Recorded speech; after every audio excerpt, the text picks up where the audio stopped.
안녕하세요. 오늘 2022년 10월 13일 목요일입니다. 오늘도 하락이 나왔습니다. 증시는 오늘도 좋지 않아요. 그래서 오늘은 종목 분석을 한다기보다는 제가 증시에 대해서 말씀을 드리는 시간을 갖도록 하겠습니다. 물론 제가 100%가 아닙니다. 그래서 저도 계속 실시간으로 보면서 이거 정확도를 높여가는 겁니다, 여러분. 그리고 이제 여러분들이 혼자서 아무래도 정부의 비대칭성이 있지 않겠습니까? 내가 혼자서 아는 것도 많이 없고 이러면은 당연히 더 불안할 수밖에 없거든요. 그런 상황이어서 혼자서는 못하겠다 하시는 분들은 편하게 연락을 주셔도 됩니다. 이제 김이사님이랑 같이 하고 싶다고 말씀을 주시면 저랑 같이 하실 수가 있게 됩니다. 실시간으로 대응도 하고요. 물려있는 종목들이나 이런 것들도 보니까 근데 지금은 의미가 딱히 있지는 않아요. 왜 그러냐면 지금 물려있는 종목들이 지수 영향을 받을 수밖에 없어요. 원래는 나름대로 이제 시장이 이래도 오늘 같은 경우는 신라젠이라든지 소록수 이런 종목들, 대화제약 얘네들은 하락이 나오지 않았거든요. 근데 이런 종목들은 옛날에는 3천 종목 중에서 그 1000종목 정도가 그렇게 움직였다고 치면은 지금은 10종목도 안 되는 거야. 이해되셨죠? 가능성, 그 확률이 더 낮아진 겁니다. 그러니까 지수가 안 좋을 때는 종목을 웬만하면 건드리는 것이 안 좋은 거죠.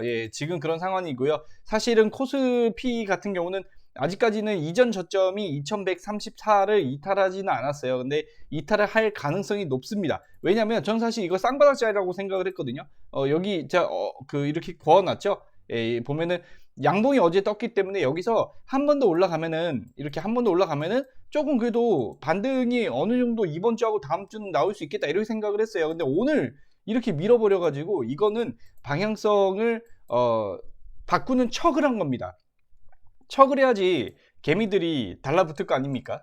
저는 그렇게 생각합니다. 저는 비록 매수를 하지는 않았지만 어쨌든 코스피는 저는 지속적으로 아직까지도 1750 그리고 2000 아래로 한 번은 깨질 수 있다고 아직까지도 생각을 하는 입장이에요. 그래서 1850, 1750 여기 사이까지도 생각을 하고 있는 상황이고 이거가 언제까지 지속이 되냐 하면은 일단은 6개월 이상은 봐야 된다. 그러면은 내년 4월인데 사실은 저는 내년 상반기 자체는 그냥 통째로 날려야 되는 거 아닌가 이런 생각도 하고 있습니다. 물론 갑작스럽게 금리 인상의 그 수치가 지금은 0.5포인트씩 올리고 있잖아요. 근데 한국은행도 그렇게 올렸고 근데 0.25로 올린다거나 이게 좀 둔화가 될 수 있어요. 둔화가 되면은 인플레이션이나 이런 것들이 좀 잡힌다는 얘기이기 때문에 증시는 선반영이 되기 때문에 좀 괜찮습니다. 그러면은 증시는 다시 반등이 나올 거예요. 저는 그걸 기다리고 있습니다. 근데 러시아가 약간 복병입니다. 러시아가 전쟁 그래도 미국하고 만나면 갖겠다 정상회담 하겠다 이렇게 이야기를 했다는 것 자체가 약간 조금 전쟁을 끝내고 싶어 하는 것 같기는 해요. 근데 가오가 안 살잖아. 그 푸틴 자체가 지금 자기가 물러나는 그림으로 물러나 버리면 얘는 그냥 뒤지는 거야. 전쟁에서 이기든 지든 바로 그냥 암살당할 수도 있습니다. 그렇기 때문에 푸틴은 어떻게든 좀 예쁜 그림을 그리면서 이거를 끝내려고 하는 것 같아요. 근데 반대로 러시아가 전쟁을 계속 끌고 간다. 원래는 이 전쟁은 더욱더 장기화가 될 수 있다는 얘기도 있거든요. 한국 전쟁이 몇 년이지?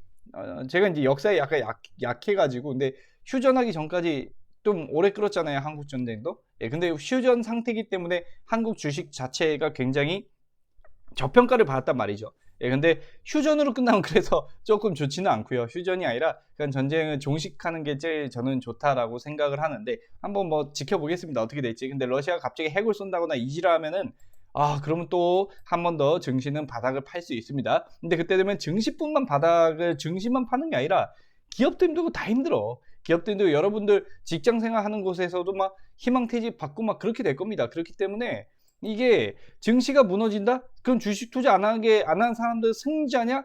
꼭 그렇지만은 않아요. 왜냐면 증시가 무너진다는 얘기는 여기에 속해 있는 기업들, 여러분들 진짜 중소기업들은 더 힘들겠지. 무너지는 거야. 일상이 무너지는 겁니다. 그래서 주식 시장을 어떻게든 국가 차원에서도 이거를 지키려고 하는 거예요. 아시겠죠? 자, 물가나 이런 것들이 둔화된 거 봐야 된다. 자, 그런데 오늘 10월 13일 오늘 이따가 이제 CPI 지수가 또 발표가 납니다. 밤 9시 30분에 나오는데 이거가 지금 좋지 않을 거라는 예상이 가능성이 좀 높아요. 그렇기 때문에 오늘 증시가 저는 이렇게 빠졌다고 생각을 하거든요. 증시는 선반영이잖아. 가능성이 지금 안 좋은 거야. 이게 CPI 지수가 지금 예상치가 몇이죠? 예상이 8.1인데 그리고 지난번이 8.3이었습니다. 근데 8.1이면 0.2 정도 더 낮아질 것이다라고 얘기를 또 할 텐데 이게 빠그라질 수도 있어요. 왜냐면 생산자 물가 지수가 안 좋게 나왔잖아. 그래서 소비자 물가 지수도 좀 안 좋게 될 수도 있다. 그렇게 되면은 앞으로 뭐 금리를 0.75% 정도를 더 올려야 될 수도 있습니다. 왜 0.75냐면 미국이 그 정도를 지금 예상을 하고 있어요. 그래서 12월 달까지 그렇게 올리면 한국도 똑같이 그렇게 올려야 되는 거야. 0.5, 그 다음에 0.25 이렇게 올라가겠죠. 그러면은 증시는 한 번 더 내려갈 수 있다. 그래서 사람들이 그래요. 코스피 2000 깨는 게 말이 되냐? 만약에 수치 안 좋게 나오고 금리 한 번 더 0.5 올리면 여기 2000 깰 수도 있는 겁니다, 여러분. 예, 그거는 진짜 어떻게 될지 몰라요. 2000 깰 수도 있어요. 만약에 그렇게 나오면. 아시겠죠? 그래서 그거를 여러분들이 좀 대비를 해야 될 것 같습니다. 이제 여러분들이 주식 투자 뭐 되기 힘들다 뭐 이렇게 말씀하시는데 주식 투자보다 더 좋은 투자처가 있으면 그거 하시는 게 맞아요. 근데 주식시장이 이렇게 무너지잖아요. 다른 것도 다 같이 안 좋을 거예요. 예, 부동산이나 이런 것도 똑같이 안 좋을 겁니다. 예, 지금 금리 올리고 있죠? 여러분들 뭐 PF 대출이나 지금 원래 제2금융권에서 이거를 담보로 대출을 해주고 그 다음에 건설사에서 그거 땅을 매입해가지고 그걸 담보로 대출을 받아서 다시 갚아주고 이렇게 하는 그게 지금 부실 채권이 되게 많이 늘어났답니다. 안 좋은 거예요, 여러분. 그리고 만약에 그게 잘 돼가지고 건물이 올라갔어. 분양 받습니까? 지금 분양도 안 좋잖아. 그러니까 주식뿐만이 아니라 다 같이 지금은 힘든 상황인 겁니다. 자, 그러면 이제 좋은 점 얘기할게요. 지금까지 안 좋은 점 얘기했고, 좋은 점은 증시는 아까 제가 선반영이라고 말씀드렸죠. 지금 선반영이 계속 되고 있는 거예요. 예, 빠르게 안 좋은 것들이 확확 지금 반영이 되고 있는 겁니다. 그러면은 반대로 이렇게 안 좋은 것들이 좀 둔화될 때 좋은 건 바라지도 않아. 아까 말씀드렸던 뭐 금리 인상이 좀 덜 하자, 이제 좀 천천히 하자, 이런 뉘앙스의 얘기만 나와도 증시는 반등이 나오게 됩니다. 자, 그리고 증시가 반등이 나와도 지금 너무 많이 하락해서 종목들이 마이너스가 큰데 어떡하나요? 자, 그 중에 이렇게 하락이 크게 나왔지 않습니까? 그럼 세력들은 매집하기가 쉬워져요. 매집이 정말 잘 된 종목은 상한가를 연속으로 말아 올립니다. 코로나 때도 그랬어요. 예, 그렇게 될 겁니다. 그래서 그거를 조금 우리가 기다려 볼 수 있다. 예, 근데 코로나 때는 하락폭이 예를 들면 2200부터 하락했다고 치면 1400까지 800, 2500부터 하락했다고 치면 1100 하락했네. 야, 코로나 때도 하락은 똑같이 했구나. 근데 이제 빠르게 하락해서 반등이 나온 거지. 근데 이제 문제는 큰 종목들, 뭐 카카오 그룹주라든지 삼성전자나 얘네들은 오래 걸리겠죠. 근데 세력주나 매집주는 좀 빠르게 올라올 수 있습니다. 그거를 여러분들이 염두에 두시면 좋을 것 같습니다. 자, 그리고 지금 이런 상황이어서 오늘은 사실은 이제 소비자 물가 지수를 보고 여러분들께서 대응을 하시는 게 맞다. 저는 이렇게 보고 있고요. 그 다음 이제 참 좋은 거 말씀드리다가 갑자기 일로 또 돌아왔는데, 좋은 거는 만약 그렇게 되면은 전쟁도 사실 올해 안에 끝날 것이다 라는 그런 예상치가 있거든요. 만약 그렇게 된다면 이제 하락은 멈출 수 있어요. 예, 올해 안에 하락은 멈출 수 있다. 그렇게 되면 내년 6월 달까지 갈 필요도 없이 내년 어느 정도 일정 그게 지나서 다시 금리 인하를 시작하게 되면은 증시는 다시 반등이 나올 것이다. 근데 옛날에 그 고점을 돌파한다? 이거에 대해서는 저는 약간 회의적이긴 합니다. 3,300까지는 다시 못 올라갈 수도 있어요. 그러니까 올라갈 수 있죠, 당연히. 근데 시간이 오래 걸린다는 얘기예요. 왜냐면 옛날에는 우리가 세계화였기 때문에 유기적으로 전 세계가 연결되어 있어서 경제 성장이 진짜 빨랐어요. 예를 들면 옛날에는 지금은 10명이 해야 되는 일을 1명이 하잖아요. 그렇잖아. 옛날에 우리 생산 그거만 봐봐. 하다못해 제가 예전에 은행원이었잖아요. 은행 다닐 때 그 수표를 처리하는 것만 해도 3명이서 수표를 들고 가서 처리하고 왔대요. 근데 지금 전산으로 다 하잖아.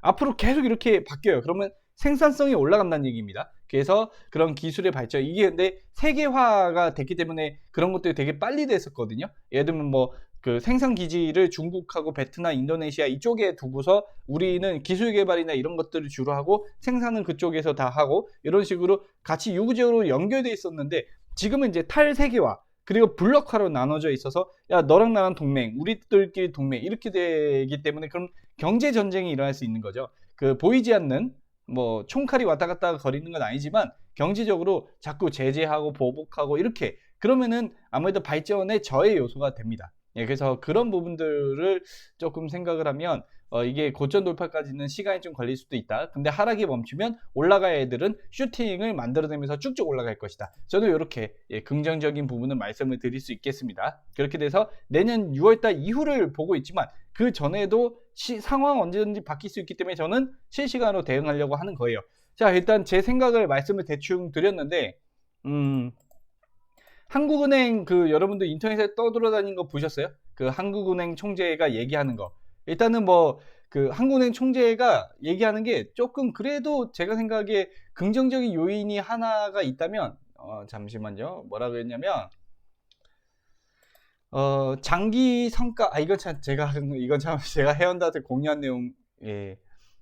자, 장기적으로 지금은 큰 그림을 여러분들이 보셔야 됩니다. 큰 그림. 자, 하는 여기 있네요. 일단은 한국 같은 경우는 3.5까지 금리를 올린다 이렇게 이야기를 했거든요. 예, 그래서 지금 당장 1,400원을 이렇게 어쩔 수는 없지만 신경을 계속 쓸 것이다. 그래 부동산 뭐 대출 크게 받아가지고 부동산 산 사람들 근데 부동산을 조져야 경제 전체가 안정된다라고 한국은행 총재가 얘기했어요. 예, 그래서 확장 재정을 한다고 돈을 풀지는 뭐 않을 것이다. 그러니까 긴축기조로 계속 가야 된다고 얘기를 했고 외환은 아직 많이 있기 때문에 IMF는 오지 않는다. 해외 투자 이게 전 중요하다고 봅니다. 해외 투자 하려면 해라. 근데 해외 투자하다가 그 상태에서 환율은 언젠가 1,200원까지 내려갈 거다. 이렇게 얘기를 했거든요. 아시겠죠? 그럼 지금 1,450원에서 1,200원으로 내려가면 20% 넘게 환차 손이 나는 거예요. 예, 그래서 이런 부분들은 저는 조금 좋은 부분이라고 생각을 합니다. 자신한 거지. 자신 있는 거야. 다시 환율은 정상화를 할 수 있다는 자신이 있는 겁니다. 자, 이해되셨죠? 그래서 좋은 부분과 안 좋은 부분 여러분들이 대충 이렇게 보셨을 거예요. 뭐 제가 100%는 아니지만 저도 지금 계속적으로 시장 체크하고 있거든요. 수익? 저도 요새는 수익 없어요. 단타 뭐 치면 되지 않느냐 이러실 수도 있는데 문제는 그런 리스크를 갖고 싶지 않은 거야. 단타 치다가 물려버리면 물론 뭐 손절하면 되죠. 근데 그렇게까지 해서 에너지를 낭비하면서 괜히 혹시나 나중에 있을 그 기회를 놓칠까봐 저는 저는 지금 바닥을 잡고 있거든요. 그래서 바닥까지 기다렸다가 저는 대응을 하려고 합니다. 자, 어쨌든 오늘 여기서 마치도록 하겠습니다. 여러분들 제 영상 보고서 조금 이렇게 마음의 안정을 가지시길 바라겠습니다. 걱정해봤자 바뀌는 게 없으니까요. 뭐 그러니까 이제 차라리 마음 편히 먹고 객관적으로 상황을 보자 이거지. 자, 이해되셨죠? 오늘 여기까지 하고 마치겠습니다. 시청해주셔서 고맙습니다.